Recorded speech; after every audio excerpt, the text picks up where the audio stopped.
Jackson, son of a Revolutionary War hero. He's from the North, but he was pro-slavery. They thought this was going to work. 2 months before this is crazy. 2 months before his inauguration, he and his family were in a train crash, and the only casualty was his 11-year-old son. Damn. So his entire time in office, he's blacked out, drunk, and depressed. He's the saddest guy of all time. He's not listening. His kid just died. His wife blamed him for the death constantly.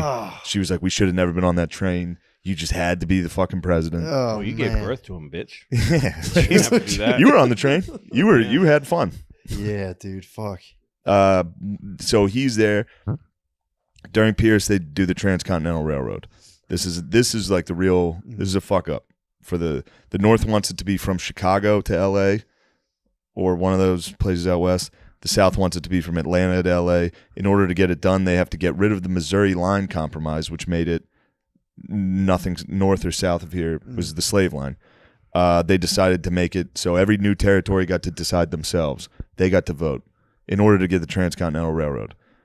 So this opened. Every single thing we did to build this nation ran into this slave problem. Yes. Every single thing we tried to do was like, yeah, but the fucking north-south slave, fucking slave states, non-slave states. Jesus. We need to build a railroad across. That's the first interstate thing. The first interstate objective. Yeah. It's the first thing that you need a federal government. It's why the federal government got stronger and stronger. Because every state gets to do their own thing, but you want to take a fucking train from one to the other, these two states have to make a compromise. Yeah. So you needed a federal government to make these. It was like the precursor to union, non-union. They just blow up a gigantic like inflatable rat.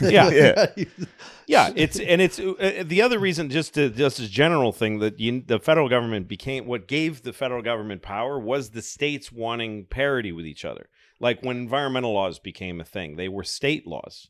So like Indiana would make a law, you can't dump, sludge into the river anymore. So every company in Indiana has to pay extra to do a better job of dumping their shit and take it to the ocean or somewhere else, ruin somebody else's life. Yeah. But so next door to Indiana is Illinois, and they're like, we dump anything we want. Yeah. And so all the business goes there. Mm-hmm. And so the Illinois company's like, we don't want to dump. We don't want to hurt the environment, but we can't compete with these guys. Yeah. Right? So they would all the states would go to the Fed and say, please pass a law that affects everybody so that we can all do the right thing that we want to do without having to get squeezed out by this guy. Yeah. And that worked until we started doing shit with Mexico and India and China. But anyway, go on. But yeah, so, it was interesting to me. We're at I think Pierce, right? On the Transcontinental Railroad. Yeah. That turns out to be like that's what started it. I mean, obviously there's a ton of major factors, but that was like a big one because it opened what was called the Nebraska-Kansas Act, which is they got to decide to vote whether they were pro-slave or pro-abolition. So then a bunch of people just rushed in from the north and the south, and they started fucking killing each other. What? It was I forget the names. They were pretty sick. It was like the Free Staters versus the Border Ruffians. This is where John Brown and his son was out there. Oh yeah. They started hacking people with swords to death. Like Jesus. that was it. And Franklin Pierce was like, he did nothing. He didn't get involved. Yeah, but it must have been crazy when you had a bunch of slaves. Like, this is wrong. You had to be like, nah. You couldn't. It must have been crazy to be like, nah, I don't think it is. Well, you just would pretend not to, or you just wouldn't. I mean, you'd see it on the newspaper was faded, and it was like, I don't know that much about it. Just not being able to go down. I'm with okay that to my slaves. I treat them okay. Yeah, they're great. True. Yeah. Right? Tell him. He's like, oh yeah, he's great. Yeah, he was all right. No, it's fine. No, and meanwhile, the North was starting to get. This is getting after Pierce is who? Buchanan. So Buchanan is the guy who right before Lincoln. Yes. Right. Because the other thing that was going on is the North is industrializing, and the North is starting to build sweat houses and factories, and so part of the argument that people were having that is like the kind of argument we would have now. If it would be interesting to take this culture with Twitter and everything and supplant it to slavery days and how we would have handled that debate back then. True. Because there were people that were saying, the North has free workers and a ton of them immigrants that had started.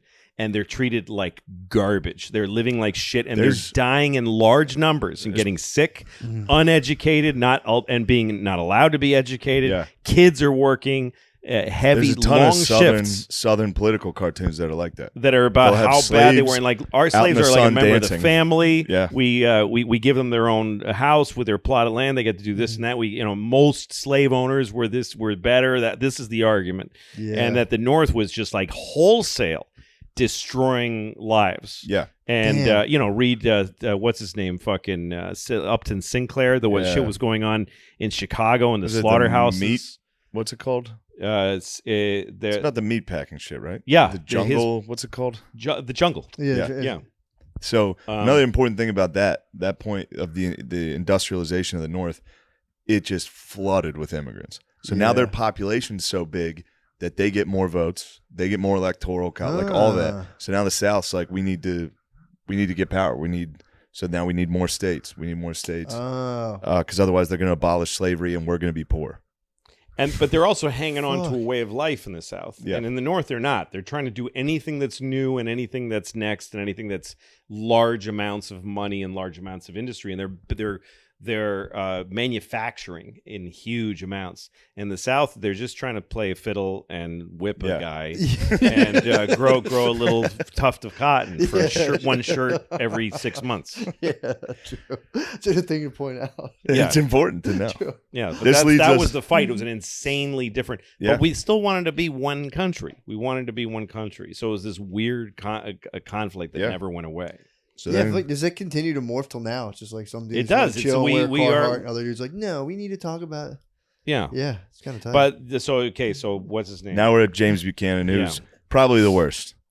Yeah, I think he was frozen by two. He had so much pressure. he was a lawyer from Pennsylvania that was just about the law. Yeah. Which was the last thing he needed to be as the president, which was like, well, that's the rule. But he had all of Lincoln's problems with none of his charisma and guts. Yeah. And blood. That was crazy, James Buchanan had the Dred willingness Scott. to kill. Dred Scott was under James Buchanan, which was where, if you don't know about that was about a slave living in free territory, and he was suing to get his freedom. It went all the way up to the Supreme Court where they ruled he was an object, so he was not a citizen.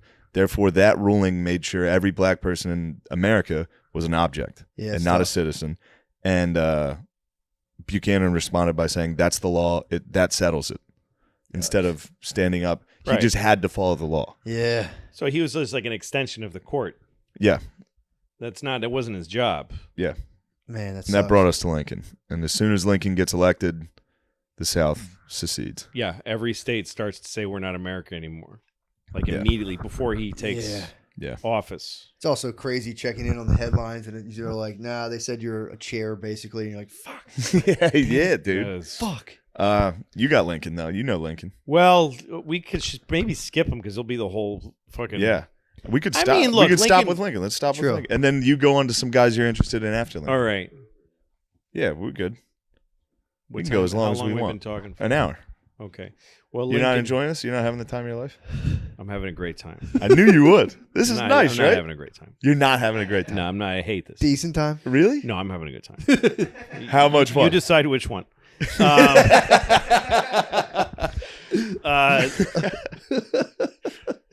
The thing I liked about, I gave you that book about Lincoln. That's a great, what's his name? Carl Sandburg. It's a weird kind of stream of consciousness telling of Lincoln's story in 4 volumes. It's crazy. Just the warriors, just from when he took office.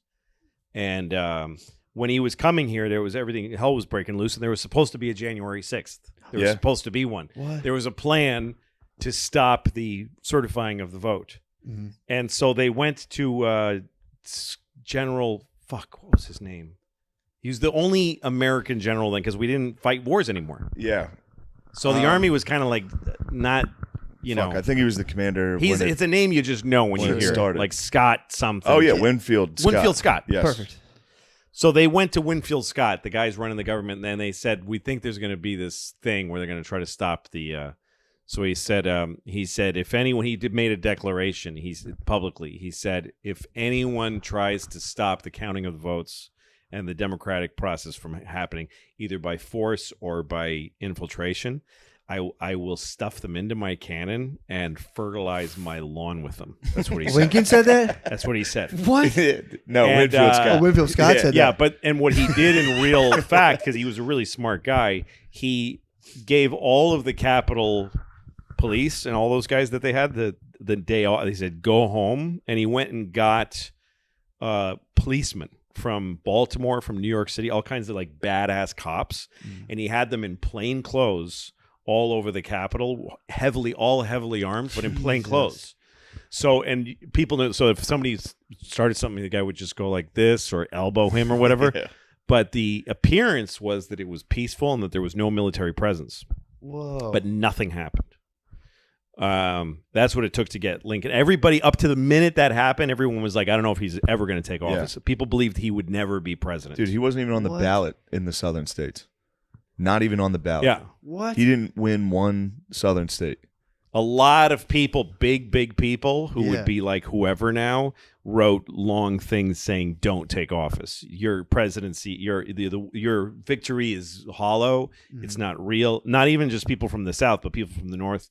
Everyone was afraid that Lincoln was going to just immediately free the slaves and start war with the South. And his first inauguration, he says, first thing out of his mouth is, I have no intention of freeing the Southern slaves or changing their slave laws. And yes, we will chase down and bring you back your slaves when they come up here within reason. He puts like a tiny thing of like, we're not going to like make it our obsession, but we will do it. Like it's the first thing out of his mouth. That's what bothers me about people, like people that are critics of him hang on to that. And they're like, Lincoln didn't want to do it. It's like, dude, the whole time that's what he wanted. Of course he did. That's what, again, it goes all the way back to the framers. They all wanted this to be a better country than it was. So they knew they couldn't create a nation without slavery. So they said, let's create a nation where people can change peacefully. They can change not only leadership, but the laws. That create a situation where people figure it out for themselves and move forward and change, instead of like a constitution could have been a very permanent thing. It could have been a very solid, permanent thing, but they actually made it elastic on purpose. And that's, Lincoln was like, we'll do it, guys. Yeah. We'll do it. We need some fucking time. And boy, what it cost is crazy. And a lot of people who didn't want slavery were really angry at Lincoln for how hard he pushed that war, and that he didn't just settle it. Just let the South do whatever they want. We have our free blacks here. Let them take their chances down there. You're killing millions, or however many fucking, I don't know how many people it was. Like 250,000 people died in the Civil War. Yeah, probably around there. Something like about how many we killed in Iraq in a day. Yeah, pretty much. True. Yeah, for doing nothing. Less than Middle Eastern civilians. Yeah. Measure it in like Persian weddings. Yeah, exactly. But yeah, it was. Yeah, Lincoln's the best. It was really something. I mean, it just took a lot of political guts, a lot of fuck. Yeah. This is gonna suck. Just trying to talk to these fucking cunts from the South. That must be nuts. That it's just like, clearly this is for money. It's wrong. Yep. It's wrong. Yeah. It's 1865. Well, it was the ultimate 1860. time. They know it's wrong. Well, and folks not wanting to say that shit's wrong. Yeah. And him like not making them say it, but getting them to just one guy at a time. He would just go around, get support here, get support there, put muscle in where he had it, and he fought a brutal war, fucking incessant war. And he had to wait until he got a victory to fucking announce the Emancipation Proclamation. He was trying so hard to get it out, but his generals kept fucking up and losing. Oh, he's like, fuck. And he would just be writing to these dudes like, go. Yeah, please. Do it. Get one. Get one. Like, I think he wrote it after Antietam, which was like a draw. He was like, that's pretty good. Yeah, he did. He's like, that's close enough. Here we go. We're then doing he's it. shot. Yeah, and then he got his fucking head blown off. By next to his wife. Yeah. And they put a little napkin. That was what they did for him. They put a little napkin back there and hoped, but it was not a good. It was not a very. He was alive for a while after. Yeah, that's what he I'm saying. He didn't just die right away. He didn't have to die at all. Yeah. Yeah. He didn't die right away. Death. Really? Yeah. Bled to death. He was like alive in the He's like, hotel for like and a they're day. like, we don't know how to do anything. Yeah. Yeah. What play was he seeing? Does anyone know? Fuck, I do know. What play? What was the play? It was at the Ford's Theater. I don't remember the. I'd be curious to see what he was watching. Yeah, it was something good. Yeah. He was fixated. He was into it. He didn't notice the assassin. That's the weird thing. It was Hamilton. Yeah, it was Hamilton. Yeah. He was sitting there like, what was it? Nice. He was sitting there watching it like, I got to pretend to like this. Yeah. It was fucking Hamilton. And then they shot him and he was like, thank God. This place sucks. Christ, this shit sucks so bad. So that brings us to Johnson. So Who, Johnson was great. first guy to be impeached. Was What? he impeached? Oh yeah, First guy to be impeached, yeah. Johnson shows up. This is great. He was like a tough guy. He was supposed to be the counteraction to Yeah. Lincoln. Well, he's one of the reasons the war was prolonged because everybody knew if we could just get rid of Lincoln, Johnson was behind him with. There was a deal to be made. It was like don't talk outside the family. He was like, son, Yeah. Sonny liked my deal, didn't he? Sonny was hot for my deal. Johnson would have fucking settled in a minute. Johnson started his life as an indentured servant No shit. and worked his way up. How sick is that? That's impressive. And then before his inauguration, he got fucked up on whiskey and just couldn't talk. His inauguration, it was in the rain and the mud right after Lincoln got shot. And he everyone was was the like, first one. He's the one who proved you can impeach a president, but you cannot get the fucking votes. It's a waste of time, and he ends up stronger. Yeah. It's the dumbest move in the world. It's vanity. Yeah. It's just Congress hates the president. It's just bullshit. Yeah. But it doesn't accomplish anything. I don't remember why they went after him. Whatever. He was Me very neither. corrupt. He's a fucked up guy. I don't. Who knows? It's all shit that I heard because of them. But they impeached him and then failed to get rid of him.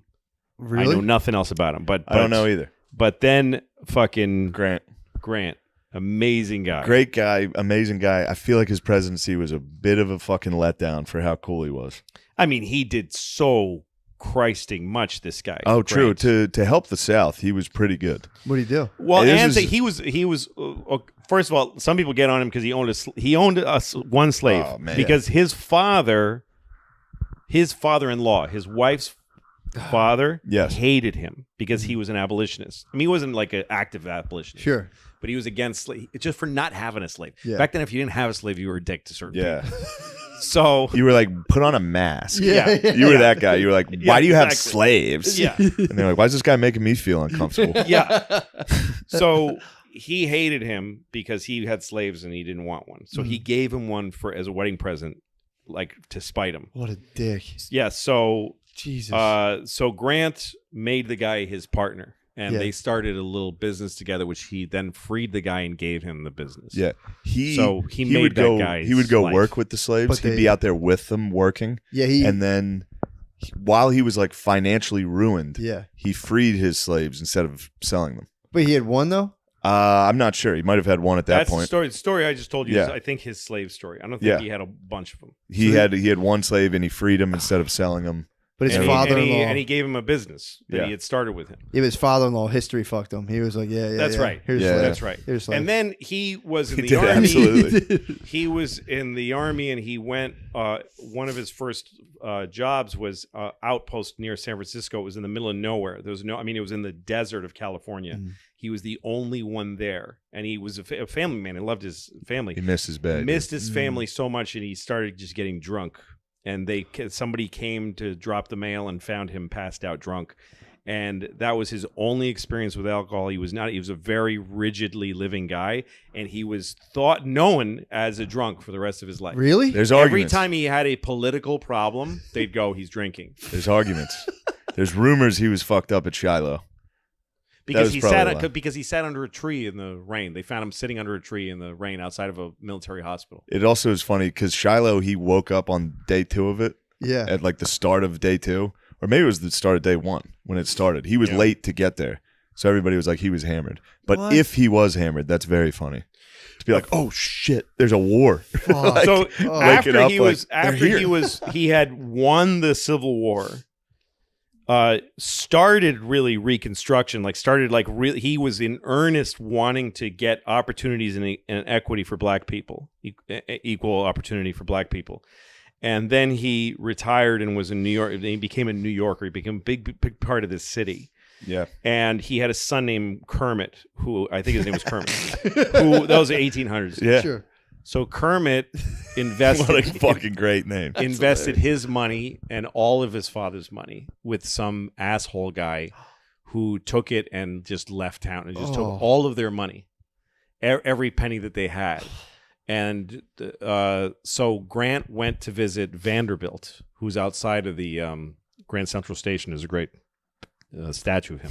I think it was Vanderbilt. Yeah. Went to the richest man in New York City, who was a hard ass, a guy who didn't care for charity or anything. But he brought what's his name? The sword that was Lee.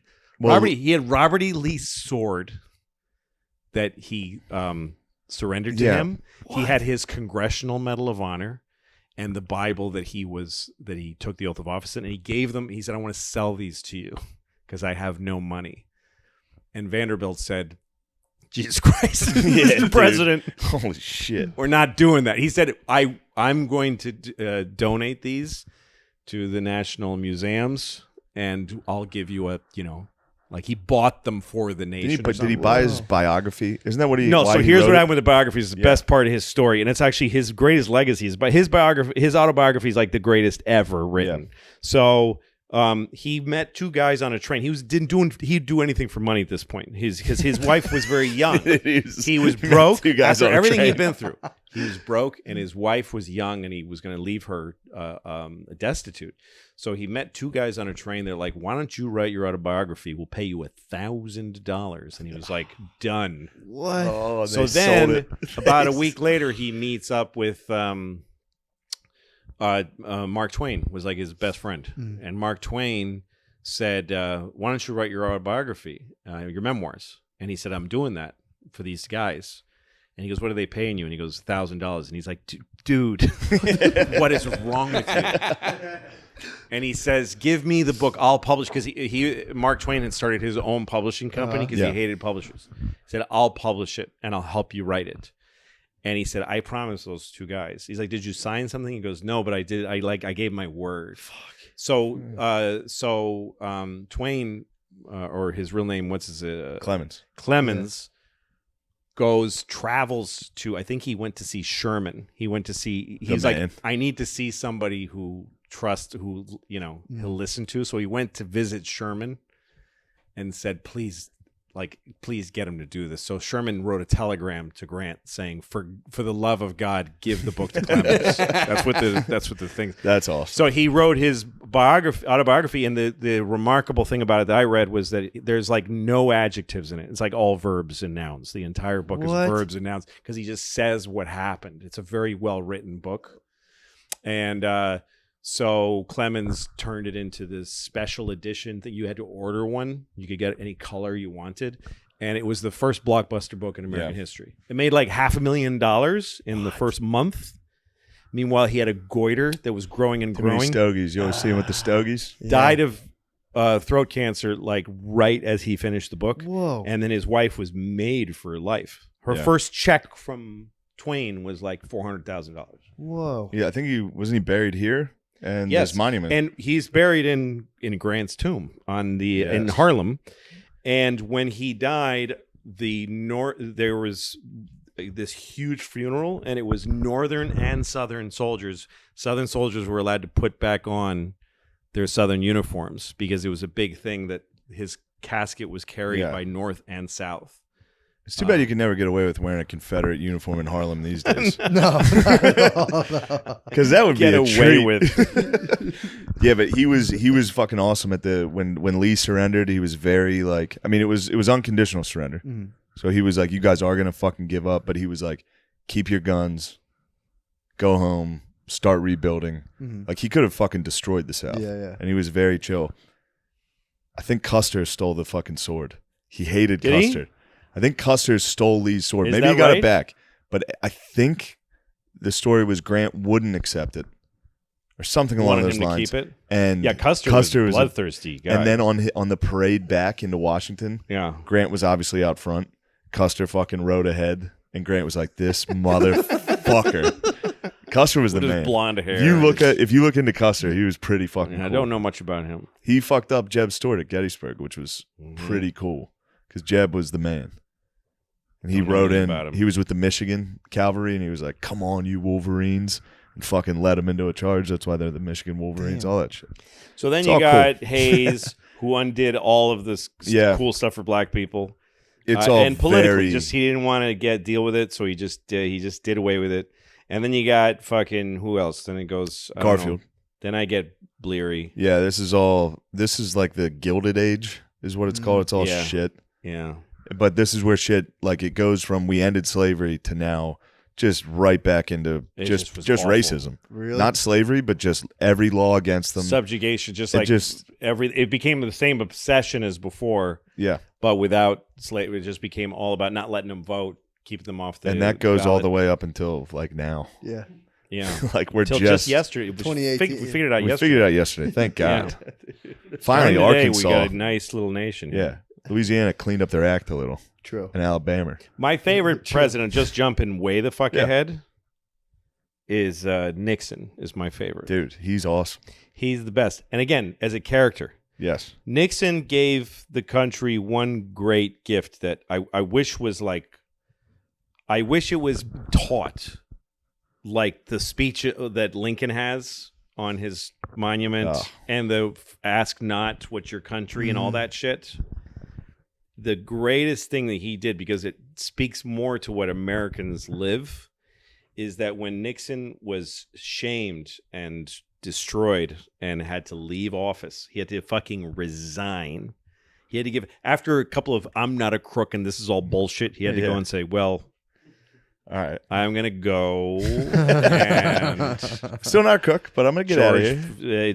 Gerald Ford would take the oath of office at this time in this office.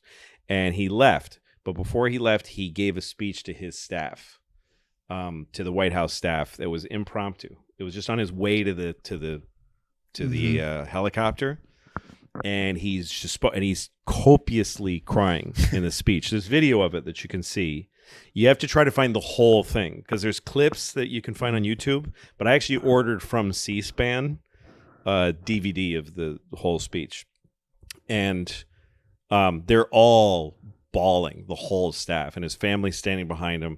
And he just tells them, look, he's encouraging them. He said, this is a tough moment for all of us. He said, first of all, I don't want to discourage young people from being in public service. He was afraid of what would happen. Has happened. Yes. He was right. He said, don't be discouraged from public office. It's a great calling. And he said, and for any mistakes that we made and all everything that's happened, not one person in this administration gained financially from anything, from being here, left richer than when they got here. He made it first, so he defended everybody that was there, and then he just starts reflecting. He reads from Teddy Roosevelt's autobiography, from his diary, when Teddy's wife and mother died at the same night. They both died of cholera or whatever on the same night. He was going from one room to the other. Oh, yeah. And they both died. And he was like at 21 or something. And he wrote this quote that was like, the light has gone out and it'll be darkness forever. And he said, so he read it to his staff, and he said that's how he felt, having lost his wife and his mom. And he went on and had this incredible life. So he's trying to say, so he says, no, don't be discouraged. Never be petty. Don't hate your enemies, because that's when you'd start to destroy yourself. He gets it really introspective about everything that happened without talking about it. And then he says, it's horrible. He goes, he says, they'll never write a book about my mother, but she was a saint. Oh, man. And I think of her, like, one of his brothers had tuberculosis and they had no money. So she moved to Arizona where the air was better. Mm. And she was a nurse, wet nurse. She nursed other people's babies for money in order that her son could live in Arizona. And he talks about his father, who was a lemon farmer, who had a failing lemon farm. And then he was a switchman on a streetcar. And he just talks about his parents and what they did for him and all that shit. He just cries Oh, it's fucking beautiful, but it shows you a man at the height of American experience, destroyed from that height, which is the worst thing that can happen to a person, is to get that high and fall. And he just went, here's how this feels. He just told the world, this is how this feels. This is what this looks like. Yeah. And here's all I can say. And then he went and then he left. Incredible. I mean, he was one of the most influential people in American history. Yeah. He ended Vietnam, right? Yes. That was already about done. He was fucking Eisenhower's vice president.